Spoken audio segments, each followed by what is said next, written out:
শিবু মাছ দিয়ে গেছে, মাছটা হচ্ছে কি যে বাটা মাছ দিয়ে গেছে আর গাংমুরালি।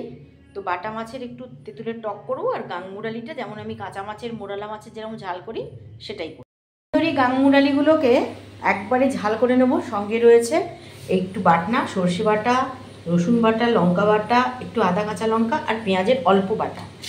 তো এখানে আমার দেখো তেলটা বেশ গরম হয়ে গেছে। এর মধ্যে আমি গাংমুরালি মাছগুলোকে ছেড়ে দিই। মাছটা ভাজা হয়ে একটু দিয়েই তারপরে ওর মধ্যে দেব এই বাটনা।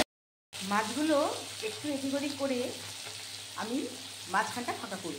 মাঝখানটা ফাঁকা করেছি, দিয়ে দিলাম কালো জিরে, আর দিয়ে দিলাম এখানে পেঁয়াজ কুচি, টমেটো কুচি আর কাঁচা লঙ্কা আছে পুরোটা এর মধ্যে দিয়ে আমি একদম সুন্দর করে একটা ঢাকনা দিয়ে দেব।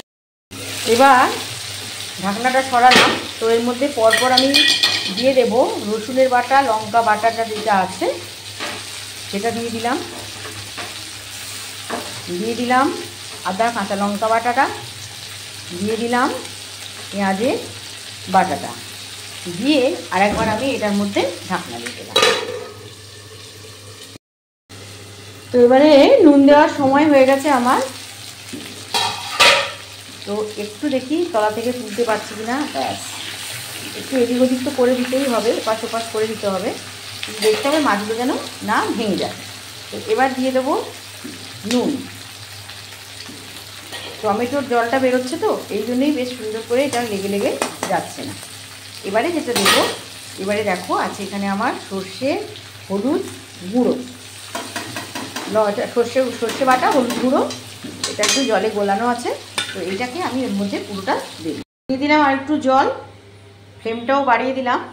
গাংমুরালি দিয়ে আমার অনেক রকম রান্না করা আছে, যেমন গাংমুরালি এইরকমভাবে করা তো আছেই, এছাড়া কামরাঙা, বাড়ির কামরাঙা দিয়ে কামরাঙার আমি একটা মানে টক বানিয়েছিলাম, সেটাও করা আছে।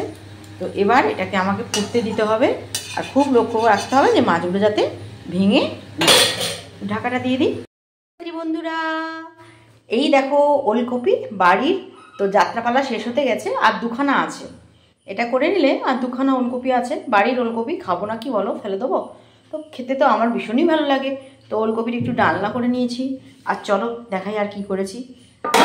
যে বাবা ধোঁয়া উঠছে গো। আচ্ছা, এটা বড় বড় গাংমুরালি, সেই গাংমুরালিগুলো কাঁচা মাছের যে যেরকম ঝাল করি মোরলা মাছের ওরকমই করেছি।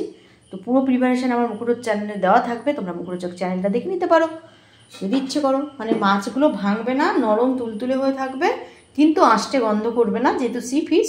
কিন্তু তুমি খেয়ে ভাবতেই পারবে না যেটা তুমি সি ফিশ খাচ্ছ। আচ্ছা, আর এই যে বাটা মাছ আর তোমার গাংমুরালি দিয়ে এটা কালকের লাঞ্চের জন্য করে রাখলাম, একদম রেডি থাকবে।